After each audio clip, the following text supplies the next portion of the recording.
हटा लूं? जी पहले उधर जी, थी मैं, फिर इधर। ये यहाँ से क्लोजर। मुझसे जी। पहली सी मोहब्बत, फैज साहब की मशहूर। जी, ये मेरी अपनी धुन है। जब मैंने पढ़ा, मैंने अर्ज़ किया ना, मुझे शेर व शायरी से बचपन से शौक़ था। तो जब मैंने पढ़ा तो इसकी धुन हमने खुद बनाई। फिर ये मैं जब चंद लोगों ने मुझसे आके कहा कि ये मोहम्मद अली जिन्ना साहब के उसमें हम चैरिटी शो कर रहे हैं, और मैं 6 लाख की टिकटें बेच दी। उस वक्त 6 लाख बहुत ज़्यादा होता था, ये 55 की 56 की बात है। तो ये मैंने कहा अच्छा मैं गाऊंगी। वहाँ जब हम स्टेज पे गए तो मैंने लिस्ट दे दी कि 6, 7, 10 गाने जो मैंने गाने वो ये ले लूँ। उनकी रिहर्सल भी कर ली। एंड टाइम पे पता चला जी ये आप नज़्म नहीं गाएंगी। मैं तो हैरान हो गई, मेरी तो उस वक्त बहुत ही पसंदीदा नज़्म थी ये, और तय नहीं मैंने उसकी धुन बनाई थी। तो मैंने कहा जी नहीं, ये तो नहीं, मैं नहीं करूँगी, ऐसे तो होगा नहीं। फिर कुछ बहुत बड़े अफसरान थे जिनका नाम बेकार है, उन्होंने कहा कि जी नहीं ये फिर नहीं होगा। तो मैंने कहा तो फिर शो ही नहीं होगा, मैं तो घर जाती हूँ, मैंने कौन से आपसे पैसे लिए हैं, मैं तो अपने मुल्क के लिए गा रही हूँ कि भी चैरिटी है। फिर उनको सबों ने समझाया कि थोड़ा सा इसका बेचा, ये ज़िद्दी है, इस करने दे। आखिर क्या वजह, वो उन दिनों फैज साहब जेल में थे तो कुछ झगड़ा था।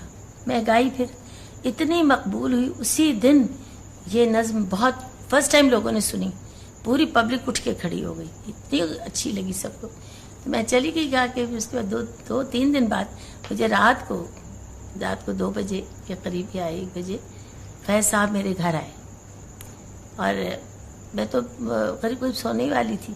तो पता चला, उन्होंने कहा जी फैज़ आए हैं।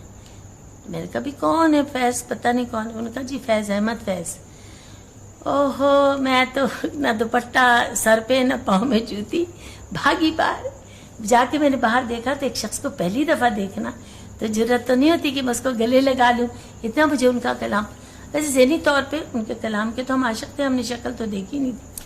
तो वही कहती हूँ ना कि एक आर्टिस्ट के जहन में एक महल होता है खूबसूरत, जिसमें कोई शहजादा होता है, और इसी तरह अगर मर्द को देखो तो वो भी कोई सिंगर है तो वो सोचता है इसमें कोई नियत का सवाल नहीं पैदा होता कि बुरी है, अमूमन अच्छी होती है। तो उन्होंने मुझे देखा तो दरवाज़ा खुला हुआ था ना, तो फैज़ साहब ने मुझे गले लगा लिया, मैंने भी उन्हें गले लगाया। मैंने उन्हें कहा ये घर आइए।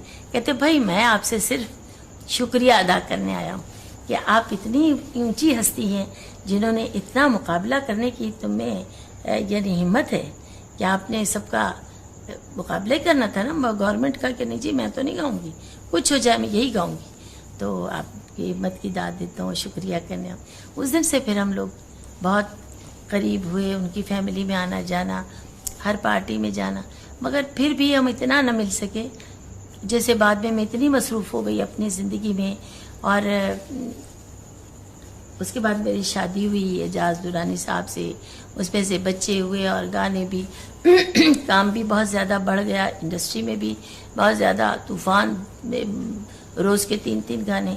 तो कुछ अब ये जब चले गए हैं दुनिया से तो हमें बड़ा दुख है।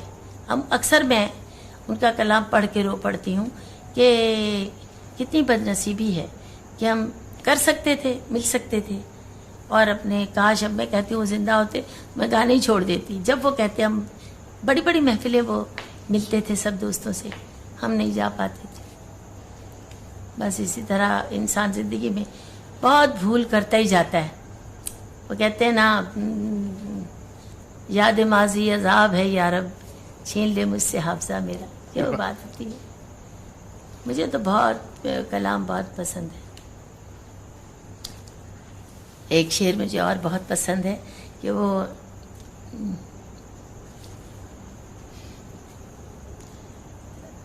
वो परिंदा जिसे परवाज़ से फुर्सत ही न थी। ये कुछ बेवफा लोगों की कुछ बेवफाई पे लोगों की याद आया कि वो परिंदा जिसे परवाज़ से फुर्सत ही न थी, अब जो तन्हा है तो दीवार पे आ बैठा है, अब जाता ही नहीं दीवार पे आके बैठा है। मैंने कहा ना मुझे बहुत पसंद है। और एक और मुझे शेर बहुत पसंद है, बहुत। वो कहते हैं, तुम्हारे नाम से دنیا مجھے پہچان لیتی ہے.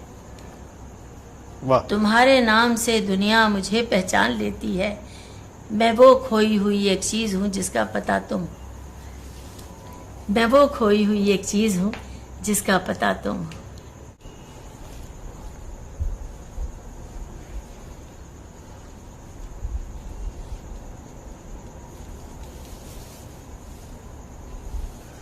یہ فیض صاحب کی جو نظم تھی وہ آپ کو تو علم ہوگا اس کا کہ لوگ سمجھتے ہیں کہ یہ تو آپ کے نام سے منسلک ہو جی ہاں گئی ہے. انہوں نے.